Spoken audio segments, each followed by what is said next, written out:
preparar. Eso es lo más importante en la vida. En la vida. Que si tuvo casa, que si tuvo carro, todo eso es secundario y es pasajero. Uno pudo haber vivido en esta vida sin nunca haber tenido casa propia y siempre haber pagado arriendo. Eso no es menos. Nunca haber tenido carro propio, siempre pagando pasaje. Eso es lo de menos. Lo que sí no se puede descuidar es nuestro paso a la eternidad, que es el punto fundamental. Es lo más importante. Prácticamente nosotros vinimos a este mundo para prepararnos a ese momento del encuentro con Dios. Y es lo que el Señor nos pide, una vida santa. Una vida santa.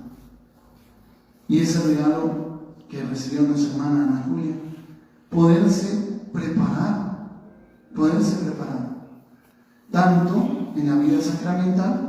También yo tuve la oportunidad de encontrarme con ella un par de veces en el momento de su enfermedad, tanto aquí en su casa como en el hospital, en su hermoso, un día a medianoche, cosas de Dios. Y además, prepararse a través del dolor y el sufrimiento.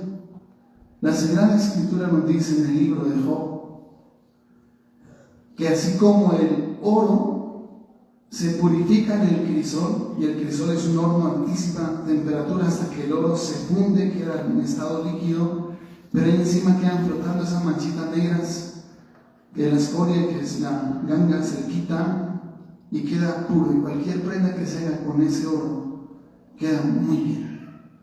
Cuando no ha pasado por el crisol, es como si fuera el oro y una piedrita aparece ahí de estorbo, y no queda igual. Se daña cualquier pieza que se haga. Pero cuando entra el crisol, se funde, que es una crisis muy fuerte. Se le quitan todas las impurezas, queda el oro puro. Y es el oro de calidad.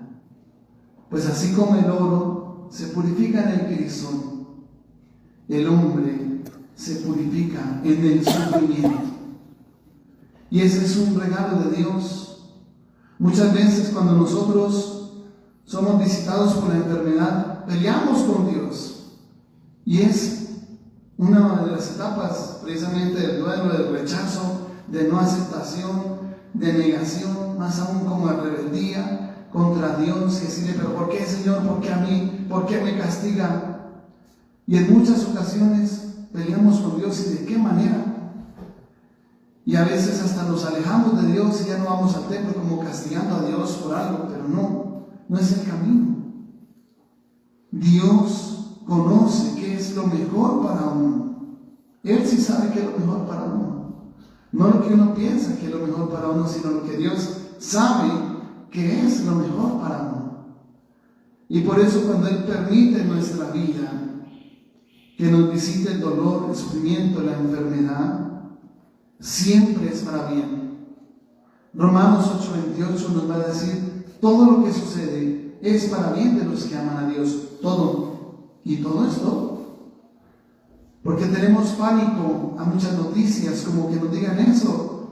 Usted tiene tal enfermedad. Y le tenemos miedo a esas palabras. Cáncer, SIDA, lupus, cualquier enfermedad de estas. Y le tenemos pánico a eso. Que nos digan una noticia de esas nos da terror. Pero es necesario saber lo que dice el Salmo 111. No temerá las malas noticias. ¿Y por qué no tiene miedo a las malas noticias? ¿Todos tenemos miedo a las malas noticias? Pues porque sabe que Romanos 8:28 dice, todo lo que sucede es para bien de los que aman a Dios. Por lo tanto, la enfermedad no es la excepción. Si Dios la permite en nuestra vida, y más aún en un nivel tan alto, y más con enfermedades tan fuertes que afectan todo inmediatamente, que nos ponen una crisis durísima como el cáncer, pues si Dios lo ha permitido es para bien, empezando que Dios es un Padre bueno. Dios es un papá bueno. Él no va a permitir nunca una cosa mala para su hijo. Como ninguno de ustedes, papás o mamás, va a permitir nunca una cosa mala para su hijo. Todo lo que permite para él es porque es por su bien. Que si hay que poner una vacuna, y más de esas vacunas que duelen, que dura todo un día doliendo, y que dura en cama, dura un rato enfermo, pensar que es para bien, que aunque cuesta, que aunque duele, que no nos gusta, es para algo muy bueno, pues exactamente igual. Todo lo que Dios permite en nuestra vida siempre es para bien. Y cuando nosotros lleguemos al cielo, lo que más vamos a agradecer es eso. Qué curioso, uno pensando que lo que iba a agradecer eran los bienes materiales, la salud, el estudio, que tuvo tal empleo, que tuvo tal sueldo, que tuvo tanto dinero administrando. No. Lo que uno más le agradece a Dios es el dolor y la enfermedad, el sufrimiento. Eso es lo que más le agradece uno a Dios cuando entra en la presencia de Él. Qué curioso, qué paradójico. Nos suena al revés, como que, oiga Señor, pero mire, ¿por qué a mí? ¿Por qué me castiga? ¿Por qué no castiga a otros? ¿Por qué no castiga a los malos? Si los malos antes están muy bien. ¿Cuántos narcotraficantes, contrabandistas están muy bien? No les duele nada. Y están muy bien económicamente y uno afanado por pagar las cuotas en los bancos. Y dice, bueno, ¿y por qué ellos sí están bien? Y mire, ¿y por qué yo que he sido bueno y que he procurado hacer las cosas bien? Mire cómo me castiga. Y peleamos con Dios. No, es lo contrario. Es lo contrario. Cuando entremos en su presencia, lo que más le vamos a agradecer. Porque es un momento de gozo y alegría. Es el purificarnos. Es que Apocalipsis 21:27 dice que nada impuro puede entrar en la presencia de Dios. Nada impuro. El último versículo de ese capítulo 21 que describe la Nueva Jerusalén con calles de oro, mar de cristal, piedras preciosas con las cuales son edificados los muros. No que estén adornados los muros con piedras preciosas, no, son hechos con piedra preciosa. Donde nosotros vemos ladrillos y bloques o piedras, allá veremos esmeraldas, bloques de esmeralda, de rubí, y describe las piedras preciosas. Y eso ya estaba en el profeta Isaías, que con piedras preciosas Jerusalén será reedificada, con oro puro sus torres y sus almenas, con oro puro sus torres. Eso ya estaba en la Sagrada Escritura, Antiguo Testamento, y en el Nuevo Testamento se ratifica. Y Jesús nos da esa absoluta certeza cuando nos dice: en la casa de mi Padre hay muchas habitaciones. Si no fuera así, les habría dicho que voy a prepararles un lugar. Cuando haya ido y les haya preparado ese lugar, volveré y los llevaré conmigo, para que donde yo esté, estén también ustedes. Es nuestra certeza. Es la base firme, es nuestra esperanza y el camino para entrar en esa nueva Jerusalén.